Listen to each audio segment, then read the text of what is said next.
प्यारे बच्चों, good morning. मैं आपका दोस्त, आपका मेंटोर राजेश कुमार अपने प्यारे से चैनल में स्वागत करता हूं। देखिए, ये जो कोचिंग ग्रैंड ट्यूटोरियल है, इसने हर साल निरंतर अच्छे रिजल्ट दिए। उसके लिए बच्चों के साथ साथ टीचर भी मेहनत करते हैं। देखिए, इसी सीरीज में हम जो आपके एग्जाम आ रहे हैं, उस एग्जाम का प्रेशर बढ़ते जा रहा है। देखिए, सफलता हमेशा याद रखिए सेक्रीफाइस मांगता है। आप जितना सेक्रीफाइस करेंगे, कंफर्ट जोन का मेहनत करना होगा, प्लान बना करके मेहनत करना होगा। आपको प्लान कैसे बनाना होगा? अपने एग्जाम के सिलेबस के चैप्टर के अकॉर्डिंग कौन सा चैप्टर कितना वेटेज का है। जैसे एक चैप्टर है इलेक्ट्रोकेमिस्ट्री, फिजिकल केमिस्ट्री का, उसमें 9 मार्क्स का ये चैप्टर है। देखिए, 9 मार्क्स के चैप्टर में आपको सबसे पहले देखना पड़ेगा कि इंपॉर्टेंट फॉर्मूला क्या है। अब उसका एक चार्ट बनाइए कि इतना फॉर्मूला का हम लोग को जरूरत है, क्योंकि फिजिकल केमिस्ट्री है तो उसमें न्यूमेरिकल्स भी होंगे, थ्योरी भी होंगे, डेरिवेशन भी होंगे। देखिए, तो हम लोग इलेक्ट्रोकेमिस्ट्री का आज जो है वो इंपॉर्टेंट फॉर्मूलाज देख रहे हैं कि ये इलेक्ट्रोकेमिस्ट्री है, इसमें इंपॉर्टेंट फॉर्मूलाज क्या क्या यूज होता है। जैसे सबसे पहले इंपॉर्टेंट टॉपिक क्या होता है? मेटालिक कंडक्टर और आयनिक कंडक्टर, जिसमें एक टॉपिक आता है ओम्स लॉ। क्या? Ohm's law. ओम्स लॉ में हम लोग क्या पढ़े? V is equal to I into R. V क्या है? Potential difference. I क्या है? Intensity of current. R वहां पे नया चीज आया था, क्या? रेसिस्टेंस। तो हम R इज इक्वल टू क्या लिख सकते हैं? V by I. क्या? V by I. V क्या है? Potential difference. I क्या है? Intensity of current. और इसका यूनिट क्या होता है? ओम। ये बहुत बार पूछा है कि what is the unit of resistance. देखिए, नेक्स्ट हम लोग क्या लिख सकते हैं? रेसिस्टेंस का जस्ट रेसिप्रोकल होता है कौन? कंडक्टेंस। और कंडक्टेंस का सिंबल क्या है? G। यानी हम G इज इक्वल टू क्या लिख सकते हैं? 1 by R. It is the reciprocal of resistance. और इस G का यूनिट क्या होता है? पर ओम। इसी को हम लोग बोलते हैं मो, या इसी का नाम है सीमेंस, जिसको S से रिप्रेजेंट करते हैं। देखिए, G का कांस्टेंट क्या है? कंडक्टिविटी। क्या है? कंडक्टिविटी। वैसे R का कांस्टेंट क्या था? रेसिस्टिविटी। तो जैसे G is equal to 1 by R, वैसे kappa is equal to 1 by rho. What is kappa? It is conductivity. What is rho? It is resistivity. यानी हम बोल सकते हैं क्या? Conductivity is the reciprocal of resistivity. Conductivity क्या है? Reciprocal है किसका? रेसिस्टिविटी का। देखिए, नेक्स्ट फॉर्मूला क्या होता है? हम लिख सकते हैं kappa is equal to G into G asterisk. What is kappa? It is conductivity. What is G? It is the conductance. What is G star? It is called the cell constant. क्या? Cell constant. और इसी formula को हम resistance के term में क्या लिख सकते हैं? Kappa is equal to G asterisk by R. What is G asterisk? Cell constant. What is R? It is called resistance. तो ये कंडक्टिविटी निकालने का फॉर्मूला हो गया। देखिए, जी एस्ट्रिक कैसे निकाल सकते हैं? तो ये एक रेशियो है L by A. What is L? It is the length of the substance. और ए क्या है? Cross section area. या याद रखना है कि इलेक्ट्रोलाइटिक सॉल्यूशन में 2 इलेक्ट्रोड्स हम लोग प्लेस करते हैं, और इस इलेक्ट्रोड के जो बीच का डिस्टेंस है ना, वो है L। क्या है? L। L क्या है? Distance between 2 parallel electrode. कब? आयनिक कंडक्टेंस में। कब? Ionic conductance. तब देखिए, नेक्स्ट क्या आता है? Molar conductivity. What is molar conductivity? तो इट इज द कप्पा। जब कप्पा याद रखना है किसमें होना चाहिए? सीमेंस पर सेंटीमीटर। तब ये 1000 ऊपर रखना है और मोलैरिटी नीचे रखना है। नीचे किसको रखना है? मोलैरिटी। लेकिन अगर इमेजिन करिए यही कप्पा हो गया मीटर में, पर मीटर, सीमेंस पर मीटर, तो ये 1000 को चुपचाप नीचे प्लेस कर देना है। कहां प्लेस कर देना है? नीचे प्लेस कर देना है। देखिए, इसी तरह से नेक्स्ट होता है इक्विवेलेंट कंडक्टिविटी। नेक्स्ट फॉर्मूला है ये। कप्पा, वही कप्पा फिर सीमेंस पर सेंटीमीटर में होना चाहिए। देखिए, पर सेंटीमीटर में होगा, 1000 ऊपर रखना है। बस ये मोलैरिटी की जगह नया आ गया क्या? नॉर्मेलिटी। और याद रखना है ये EQ। EQ मतलब इक्विवेलेंट कंडक्टिविटी, और ये क्या था? Molar conductivity. तो ये सारा फॉर्मूला बेस्ड है जो एग्जाम में भी आए। कभी कभी ना रिलेशंस आ जाता है कि मोलर कंडक्टिविटी का इक्विवेलेंट कंडक्टिविटी कैसे निकालेंगे। मोलर कंडक्टिविटी गिवन है, to find out the equivalent conductivity, या इक्विवेलेंट कंडक्टिविटी है to find out the molar conductivity. तो n फैक्टर से गुना कर देना। What is n factor? It is normality factor. जैसे एसिड, एसिड कितना H+ दे सकता है, जिसको बेसिसिटी बोलते हैं। जैसे बेस, बेस कितना H प्लस दे सकता है या कितना OH माइनस दे सकता है? बेस के लिए एसिडिटी, और एसिडिटी का मतलब होता है how can it gain the number of OH। तो ब्रेन में बैठा है कि what is an factor? It is the normality factor. Normality factor क्या होता है? हर अलग अलग सब्सटेंस के लिए हम लोग अलग अलग पढ़े। जैसे एसिड के लिए basicity, what is basicity? Number of donate H plus.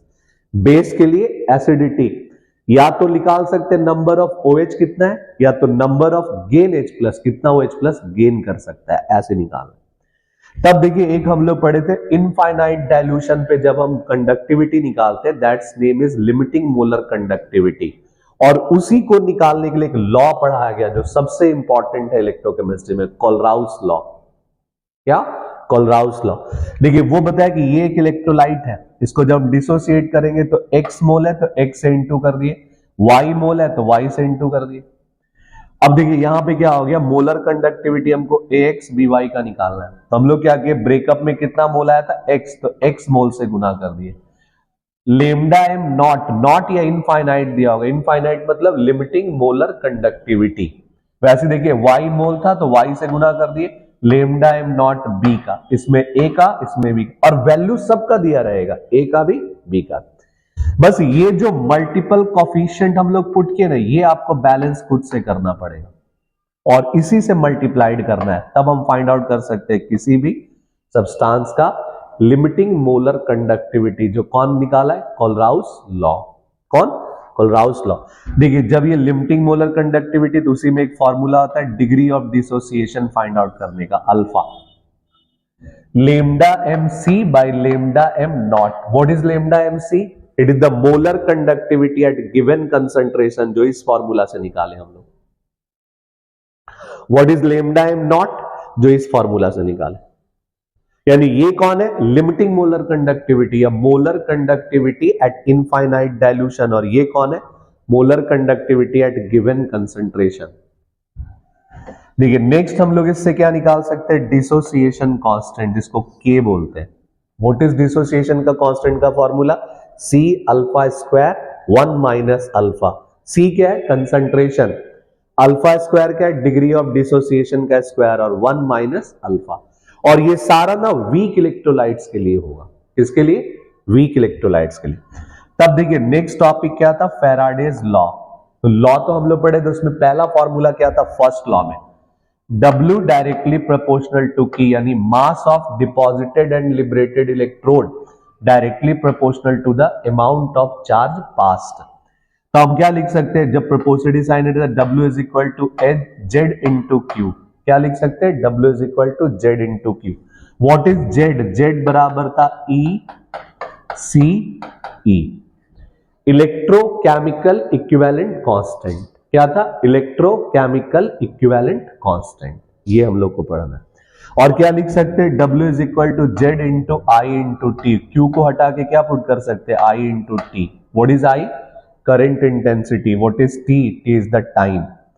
देखिए सेकेंड लॉ में हम लोग क्या पढ़े थे, ratio of the two electrolytic solution is equal to ratio of their Z, यानी दो इलेक्ट्रोलाइटिक सॉल्यूशन अगर सीरीज में कनेक्टेड है तो मास ऑफ डिपॉजिटेड और लिबरेटेड का जो रेशियो आएगा वो उसके जेड के रेशियो के equal. What is Z? Electrochemical equivalent.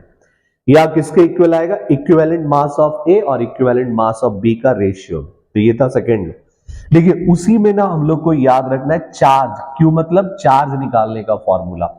देखिए Q इज इक्वल टू एक फॉर्मूला हम लगा सकते हैं NF। What is N? N का मतलब है number of mole of transfer electron, और F याद रख लीजिए कितना है, फैराडे कांस्टेंट।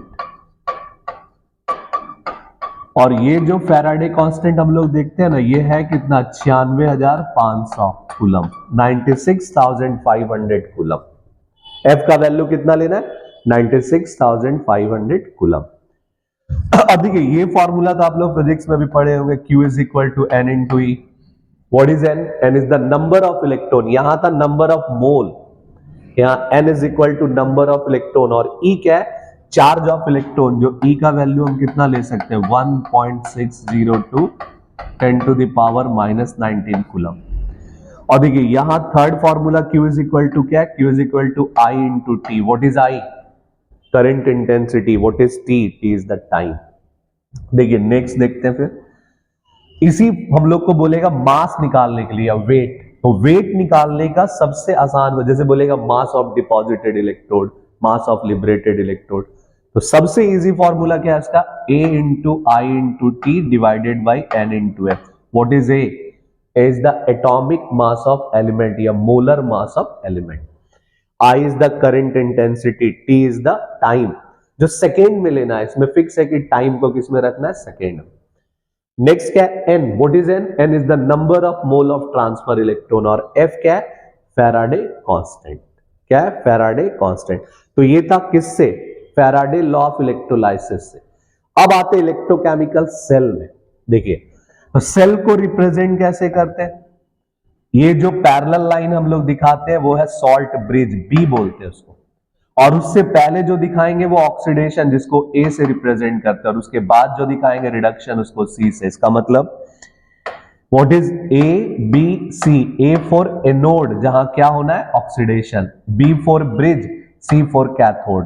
क्या बोले, ए मतलब एनोड, बी मतलब ब्रिज, सी मतलब कैथोड, और लेफ्ट साइड में हमेशा क्या रखना है, ऑक्सीडेशन। क्या रखना है, ऑक्सीडेशन। राइट साइड में हमेशा क्या रखना है, रिडक्शन। तब देखिए अब वो बोलेगा SEP निकालिए। What is SEP? Standard electrode potential. तो जब अगर बोले इलेक्ट्रोड स्टैंडर्ड इलेक्ट्रोड पोटेंशियल निकालने, या इसी को हम लोग बोलते हैं E0 cell, standard cell potential, तो E0 cathode minus E0 anode, यानी रिडक्शन पोटेंशियल से ऑक्सीडेशन पोटेंशियल का वैल्यू सब्सट्रैक्ट कर लेंगे, जो आएगा that is represent standard electrode potential. लेकिन इसमें एक गलती करता है सब, क्या, ये जो वैल्यू लेना है ना, रिडक्शन हो या ऑक्सीडेशन, दोनों का वैल्यू ब्रेन में बैठा लीजिए, डिक्रीज ऑफ चार्ज रखना है। मतलब ऐसा नहीं कि ऑक्सीडेशन है तो इंक्रीजिंग ऑफ चार्ज दे देंगे, नहीं, दोनों का वैल्यू डिक्रीज ऑफ चार्ज। जैसे 10 मीटर से हम 2 सेंटीमीटर नहीं घटा सकते, दोनों लेंथ है, पर we can not subtract the 10 metre and 2 centimetre, या तो इसको सेंटीमीटर में लाना होगा या तो इसको मीटर। वैसे रिडक्शन क्या था, डिक्रीजिंग ऑफ चार्ज, ऑक्सीडेशन क्या है, इंक्रीजिंग ऑफ चार्ज। तो दोनों को पहले एक टर्म में हम लोग ले आते हैं, किस टर्म में, डिक्रीज ऑफ चार्ज, यानी दोनों को डिक्रीजिंग ऑफ चार्ज में लाना है। तब देखिए नेक्स्ट अगर बोले इलेक्ट्रोड पोटेंशियल निकालना, ये स्टैंडर्ड था, और ये सिंपल इलेक्ट्रोड पोटेंशियल, मतलब किसी भी टेम्परेचर पे किसी भी कंसंट्रेशन। तब नर्स्ट इक्वेशन से निकालते हैं, किस टेम्परेचर पे, 298 केल्विन पे। कैसे, E cell, E cell is equal to, पहले E0 सेल निकालना होगा इसी फॉर्मूला से, तब माइनस कर देना 0.059 N divided by log concentration of oxidised ion ऊपर रखना और कंसंट्रेशन ऑफ रिड्यूस्ड आयन नीचे रखना। अगर ये भी भूल गए कि ऑक्सीडाइज के रिड्यूस, तो प्रोडक्ट में जो आयंस होगा उसको ऊपर, रिएक्टेंट में जो आयंस होगा उसको नीचे रखना है। क्या बोले, E0 cell minus 0.0591 by N log M by Mn plus. What is M? It is the oxidized ion. या ion present in product. What is Mn plus? It is the reduced ion. Ion present in reactant. तब देखिए free energy निकालने का formula क्या होता है, free energy change बोले तो del G naught is equal to minus N E0 F। फिर N क्या है, नंबर ऑफ ट्रांसफर इलेक्ट्रॉन, फिर E0 क्या है, SEP standard electrode potential, F क्या बताए, फैराडे कांस्टेंट, जो कितना 96,500। तब देखिए लास्ट आता है इक्विलिब्रियम कांस्टेंट का। देखिए इक्विलिब्रियम कांस्टेंट जिसको केसी बोलते हैं, इसके लिए दो फॉर्मूला हम लोग वेरीफाइड, या तो E0 के टर्म में या डेल G नॉट के टर्म। अगर E0 के टर्म लेना है तो टेम्परेचर 298 हो केल्विन, तब 25 डिग्री सेल्सियस, तब देखिए 0.0591 बाई N log Kc, यानी याद रखने की 298 केल्विन पे अगर हमको Kc का वैल्यू निकालना है E0 से, तो ये फॉर्मूला लगाना है 0.0591 divided by N log C। बहुत को यहाँ 0.06 भी ले लेते हैं, चलता है वो भी। और अगर यही चीज हम लोग को डेल G के टर्म में निकालना होगा, तो डेल G नॉट यानी standard free energy change is equal to minus 2.303 nRT log Kc, यानी हमको लेना है minus 2.303 nRT। What is N? N is the number of mole. What is R?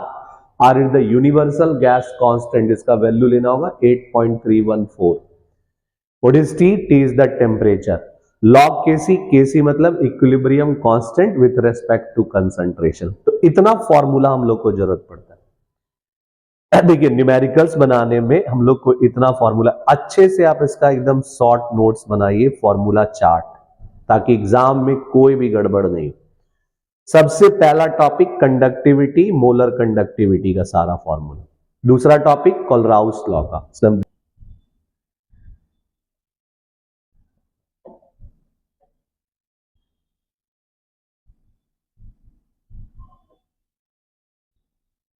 Exam में न्यूमेरिकल्स में कोई भी गड़बड़ नहीं हो।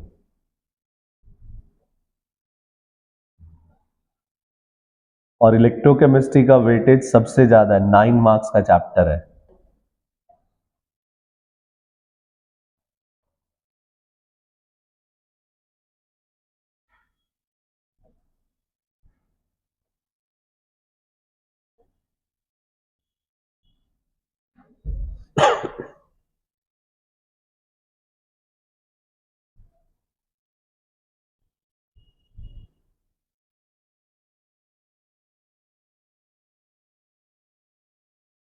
तो हम लोग मिलते हैं अब नेक्स्ट लेक्चर में। एग्जाम का प्लानिंग आप एग्जाम का तैयारी एकदम प्लान्ड वे में करिए, वेटेज को देख करके, क्वेश्चन के प्रोबेबिलिटीज को देख करके, जितना जैसा क्वेश्चन पूछता है क्वेश्चन बैंक से, तब आपका एग्जाम का प्रिपरेशन बहुत अच्छा हो।